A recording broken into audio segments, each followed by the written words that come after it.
ladies, if you are constantly defending yourself, drained by toxic people, and questioning why you have zero to no patience, it's not just you. The way you move in life after 40, it changes. And Kendrick Lamar, and yes, I am a K. Dot fan, just gave us a lesson and a blueprint on how we need to own it. So I've hit a stage in my life where I really don't mess with anybody. I keep my circle of the people who I trust really small and intimate.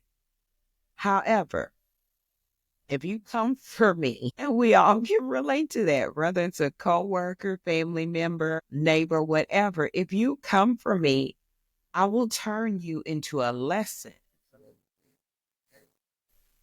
Kendrick just reminded me why that is like one of the best ways to move. You don't have to respond. Let's run this, okay?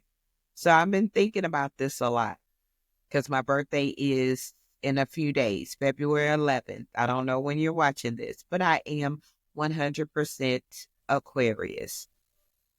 Something about stepping into a new year of life that I reflect on the last year and what I want for myself going into my next year of life. I think about how I show up in the world, who I allow access to, and what energy I'm giving out to the people that earn it and don't deserve it. So watching Kendrick Lamar at the Super Bowl today, I didn't watch the Super Bowl, even though New Orleans is probably about 30, 40 minutes from me. I didn't go because all I really wanted to see was the halftime show. And it was the perfect reminder. Know who you are. Know what you bring to the table. You don't have to chase anything. You don't have to chase clout. You don't have to chase approval. You don't have to chase anything in life. You don't have to explain yourself or let every little thing shake you up and alter the way that you do you. So I'm going to break down 5 lessons from Kendrick's performance, really this whole almost year of what he's been doing and how he's been showing up and how that should change or help us change how we do life over 40. By the end of the video, and y'all stay with me because I'm building something for you, okay? You're going to learn the power of not explaining your work, what you do, who you are will speak for itself. Don't explain. Number 2, you're going to learn how to set boundaries and mean it and not feel guilty about it. Number 3, love this tip. Reinventing yourself is a flex. It's not failure. The truth about why everybody seems toxic right now in your life, where it may not have seemed that way years ago. And the number one shift that you're going to make, that's going to make your, I hate the term midlife because I plan on living forever, but that's going to make your over 40 life unshakable, unbreakable, and better yet unapologetic. Let's get into it. So number 1, stop explaining yourself. Kendrick didn't explain, he didn't post anything but music. That's his craft. That's what he loves. That's who he is outside of a family man, so on and so forth. He let his work speak for himself. And that's how we need to move over 40. You don't need to justify your choices that you make.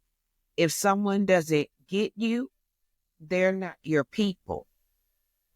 Okay? If they don't, and not saying everybody has to understand you or ride with you, But there's a difference between people that, you know, just don't get it, don't care to get it, don't want to get it. They put their judgments on you, and you're steadily trying to explain why you are a certain way, certain things you do. No, we're not doing that. After you hit 40, that's a no-go. No, we're not doing it. People who respect you will always respect your choices. I'm one of those that we could agree to disagree. We don't have to get along. You may not understand my point of view, and I may not understand yours, and that's fine. I'm not trying to change your mind. We could agree to disagree. So next time somebody questions your boundaries or your choices or anything about you, try this. We could agree to disagree. That doesn't work for me. No, thank you. Or like the lady in Pakistan said, it's against my religion to tell you my business. No explanation needed. Number two, set boundaries and actually mean it. Okay. Kendrick doesn't just let anybody into his space. And I'm just going by things that I see. He moves with purpose. And he even says it in, I want to say it's in Live or one of those songs off that album. And he says, stop playing with me before I turn you into a song. That's the kind of energy we need when we set boundaries. Not everybody deserves access to you.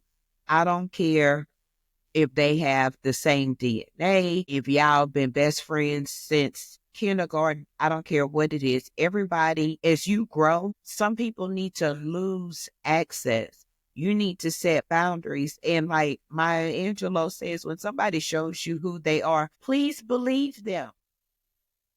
You know, there's a friendship you probably should have kind of got out of 5, 10 years ago. Set the boundaries, close the door, move on. Okay. If you keep allowing the same people in your life, the same draining, toxic people, that's not a them problem. That's a you problem because you are not setting boundaries. You're not voicing and being the best advocate for you. Start protecting your time, your energy, and your peace like your life depends on it because it does. Irv Gotti died the other day and he was 54. And that can show you how short and quick life can be versus someone that dies much older. One of my greats in my genealogy line, she was 110 when she died. So that shows you the timeline of life. So do you really want to spend the last year, 10 years, 5 years, 20 years, 30 years of your life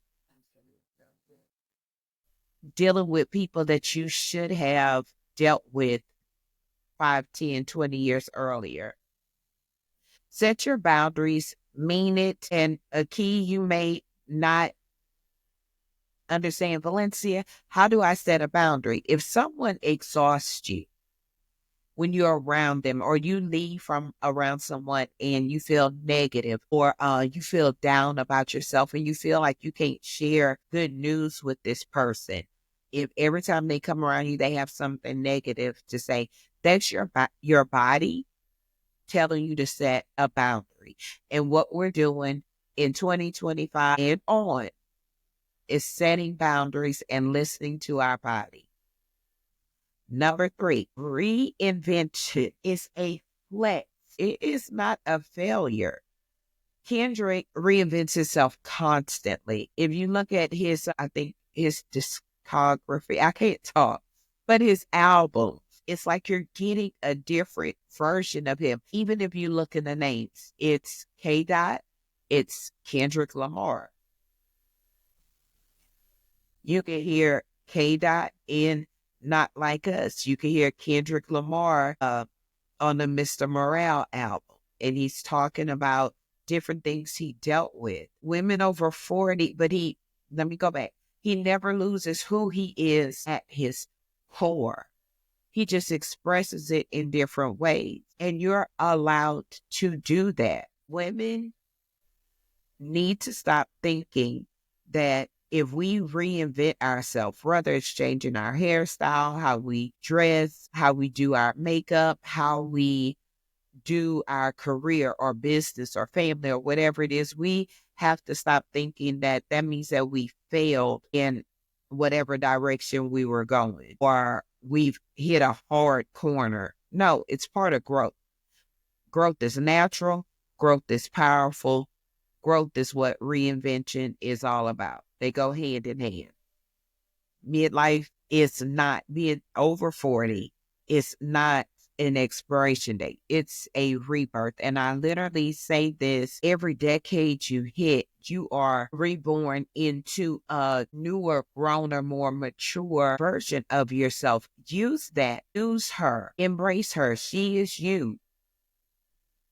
Stop trying to fit in the box that people who knew the old version of you continuously try to put you in. There's so many versions of me that exist in other people's head. They put you in a box and see you one way and you're all the ways. You are a gumbo of you. And other people may not get it, and that's fine. Anything that no longer serves you, please pivot. Pivot unapologetically. It's your life. You're the only person that has to spend 24 hours a day with you. Write down things. This is the tip, okay? Write down the things that you've been holding on to, right? Things you feel like it's an obligation. And then write down the things that you desire to do. And then ask yourself, with the things you're obligated to do I really want this for the next 5 years of my life, 10 years of my life? If the answer is no, let it go. So you can move into that desire column. Okay, we're on lesson 4. Y'all doing good. If you watched the video to this point, please like the video, show me some love, and leave a comment below with what you're getting out of this. So lesson number 4, tip number 4. Why does everybody seem toxic now? It could be people hadn't changed, but you have. And that's the truth. As you get older and you start hitting those 5 years or those decades, you're growing, you're changing. So people don't all of a sudden become toxic. It's just that you've matured enough. You've learned enough life lessons to recognize toxic behavior. When you start valuing yourself more, you become aware of people that don't value you. So, like I said, it's not them. It's you. You're growing. You're becoming the person a little girl or little boy inside of you always wanted to be. And that person is like, nah, I'm good on that person. Nah, I'm good on that. It's okay to totally outgrow people. People will say, you've changed. But there's something I saw I love a while ago. It's a quote, I didn't work this hard to stay the same. But again, going to one of the other tips, we're not explaining. Continue to grow. And either the people that love you will recognize their toxic behavior and change to keep up with you, or they won't. This is your tip, your action. Next time you feel guilty about distancing yourself from someone, ask yourself, does this relationship fuel me or drain me? In DNX, TBR, in TBR, Kendrick says, I got my foot up on the gas. And either you're adding gas to my car or you're siphoning it. Either way, I'm going with or without you. Lesson number 5, the number one shift that you got to make. One of the things I like about Kendrick, and I saw during the whole beef season, I'll call it that. It's like I knew what he was going to do in a way because it made sense. He knew who he was. He had prepared not his whole life, but he trained for those moments, from the way he grew up to rap battling to everything he did. It seemed to be purposeful. Because when you truly love something, everything you do should be purposeful. If that is you and you truly love yourself, you don't need approval. You don't need permission. Walk in the rooms, not just like you belong there, but like, yeah, I built this. I put the paint on the walls, the furniture in here. This is my room. Own it. You don't have to explain. We're not proving, we're not convincing, we're just being who we are, owning our ish. That's it. Try this affirmation. I'm no longer shrinking myself for anyone. I'm unapologetically me. Let me know how that feels. Write it down, put it on a piece of paper, and let me know if it hits you. Have you not been affirming yourself? Have you not been allowed to be yourself and who you are, who you've always desired to be, because you've been worried about what people are going to say or how things worked for them? If that's been you, affirm yourself and know it's your time. If Kendrick Lamar can own his own lane, I don't even know if that's the right way to say it. He's for the last coming up, I think in March. That's been his year. He's owned 12 months without a social media post, without pats on the back, and he had so many people not believing in him, against him. It was quite frankly disgusting. But what did he do? He used it. He used it and dropped better and better and better. And then Super Bowl halftime. That's you. Look at the moves he made and ask yourself, what can I learn from this? Take out whether you're a Kendrick fan or a Drake fan or whoever fan, and look at the moves he made and where it got him. How can you apply that to your life? Embracing who you are and what you're about. So in the comments below, tell me, which of these lessons do you need to apply first? And if you're serious about stepping into your power over 40, subscribe, because I'm just getting started. And remember, you're not here to explain, shrink, or overthink. You are here to be. Now go and move like it. I'm going to put up on the gas, but somebody got to do it.